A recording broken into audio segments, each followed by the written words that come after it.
Most people underperform in an interview, not because they're unqualified, but because they don't know how to properly present themselves in the workplace. In this video, I'll share 8 proven tips that will help you ace your next interview. How's it going? This is your Supply Chain Pro here. The interview is traditionally the final step in the application process before a hiring decision is made and a job offer extended. What a hiring manager takes away from an interview will be the determining factor on their hiring decision. Tip number 1, prepare. Different people have different personalities and strengths, and some extroverts can pull magic out of thin air while sitting down and having a conversation. Chances are that you're not that type of person, and the more time that you put into your preparation for an interview, the more likely you are to have a professional and realistic responses during the conversation. It is advised to make notes and rehearse some of the strongest aspects you have to offer or well thought out responses to some of the most common interview questions. Having high quality answers to questions such as what is your biggest strength, what would you say is your biggest weakness, and why are you the best hire for this position are all questions that you will want to have answers to going into the interview.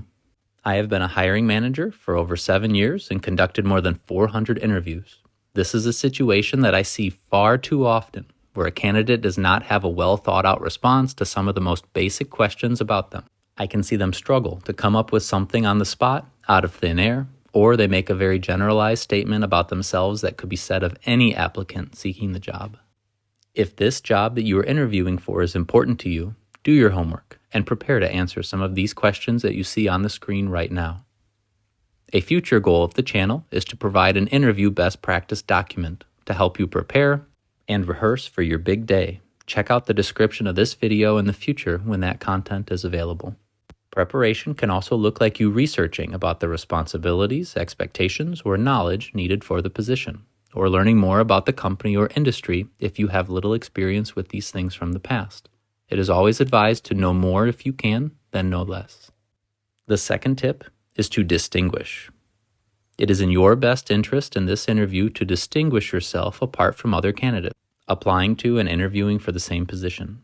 You will want to give a reason to the hiring manager why you are the best fit for the role. This can come in many forms, however, stick to your strengths. If you're an extrovert, someone who can maybe turn a phrase or is easily likable, you can lead with your social skills and create a positive connection with the interviewer. If you are intelligent and analytical, you will want to convey throughout the interview what you have done in the past to show your intellectual abilities. Remember, a hiring manager is trying to fill a role with the best person to do a job. The best way that you can show a hiring manager that you are the best fit for the position is by showing them what you know or are capable of. What do you have to offer? If you have experience in a similar role to the one you're interviewing for right now, lean into that experience. As you interact with the hiring manager, you want to start off with general statements, but then drop small glimpses of your specific experiences and encourage the hiring manager you can go into more detail if they desire. This is great for 3 reasons. Because number 1, it's quick. Number 2, if the hiring manager is not interested, it won't be a red flag and they can move on relatively quickly. Or option number 3, which is what you want, when the hiring manager wants to hear more, they will ask. And you have the ability to truly explain to the smallest detail your lived experience on the topic in question. Far too frequently when interviewing a candidate, I would ask what they did at their previous employer for the 3 years that they worked there. And their response would be that they unloaded trailers and they loaded trailers and the dock got really busy and they learned how to do it really, really fast. This type of response from an interviewer does not convey the 3 years of experience that this employee truly has. While this response is truthful, there is very little substance, and this does not distinguish this candidate in any way. A better response from the candidate would be that they started in the receiving department where they learned how to operate a forklift, and they were assigned to trailer unloading where they learned a variety of things on how to unload trailers with the different methods and how to input the product into the system and eventually put it away in the system.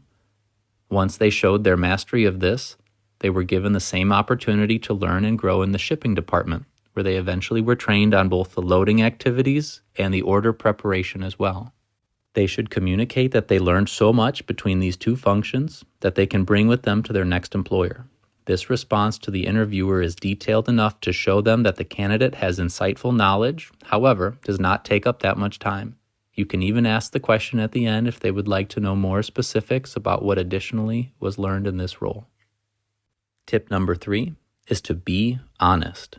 If you are trying to get a job that you want, the company's satisfaction with you as a candidate is just as important as your satisfaction with the employer and the role. If you bend the truth or flat out lie regarding your qualifications, your capabilities, or your experience, first of all, most hiring managers will see right through these things. And secondly, you may find yourself in a job that you are not capable or qualified for. While the pay may be satisfying temporarily, it will be difficult to perform this job, and you are unlikely to have long-term satisfaction if you are unable to perform in this role. Be honest about your strengths and your weaknesses. Highlight your strengths through the use of story and examples from your past that demonstrate whatever strength you wish to convey. If you are analytical, show them through a path where you analyze a problem and come up with a solution.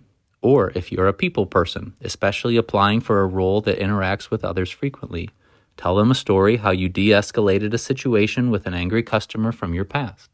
If you're following this guide, you have prepared your answers to your strengths and to your biggest weakness. It is okay to have weaknesses. You will want to look at your past work performance or your personality and identify something small that is less than perfect.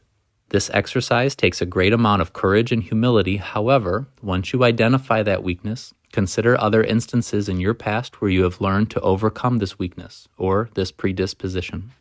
For example, your supply chain pro here is generally an introverted person. As the creator of this YouTube channel, I am forced to speak in front of the public and put myself out into the social marketplace. This would be an example in my interview where I say that one of my weaknesses is I am naturally introverted and do not enjoy public speaking. However, I am learning to push through my personality and disposition using the example of this YouTube channel. Doing this shows the hiring manager that this candidate understands they are not perfect and is working on becoming a better version of themselves. If you have major weaknesses or deficiencies in your past, or that might impact your ability to do the job correctly today, don't voluntarily bring them up, and try your best to explain truthfully and in the most positive light that you can.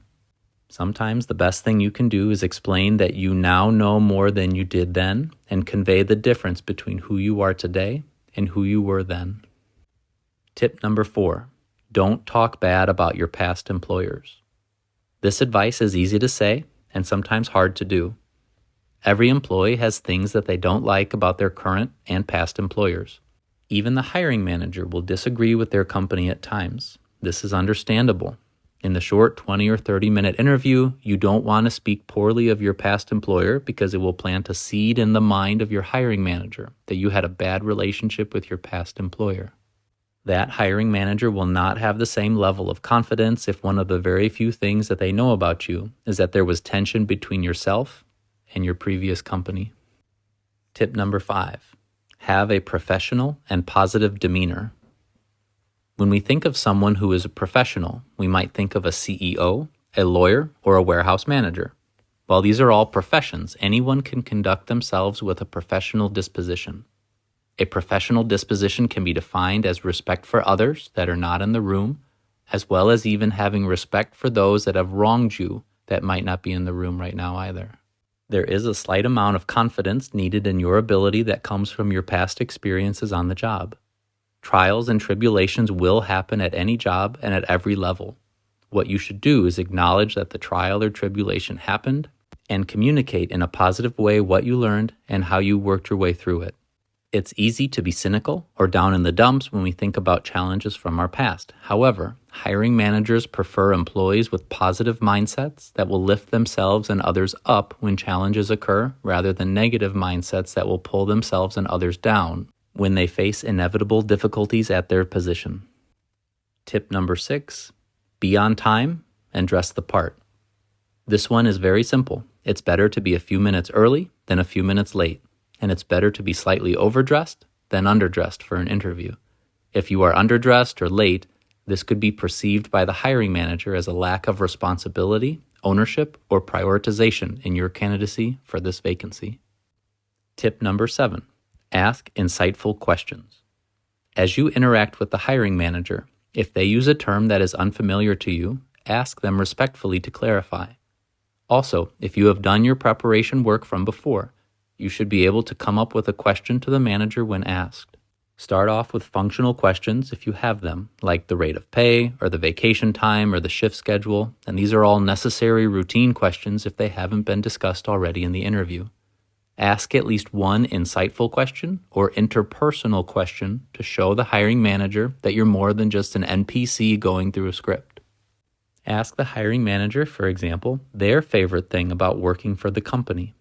This not only allows you to understand another person's positive perspective, it also connects your interview in the hiring manager's mind with a very positive memory.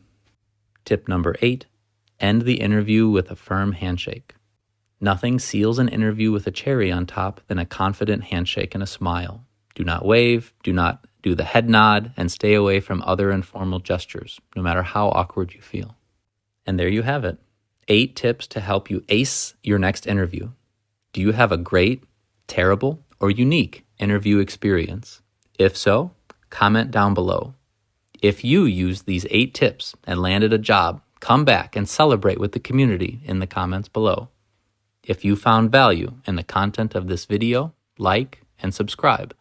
This is your Supply Chain Pro, out.